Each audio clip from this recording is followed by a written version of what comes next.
Что тебе приходит в голову, когда ты слышишь слово «женщина»? Моя бабушка. Махаббат сенім деп ойлаймын. Өйткені анаға деген махаббат, өзіңе жарыңа деген махаббат, және де өзіңнің қарындастарыңа. Әйел адамға бір сөз аздық етер, дегенмен әйел адам ол жанның тыныштығы. It's a love. It's a first love, absolutely hope, because in every woman raising up to our generation. Нежность. На данный момент жене приходит. Үйдің шамшырағы.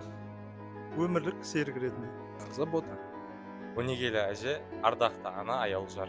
Ол гүлдер деген деп біледі. Невероятно.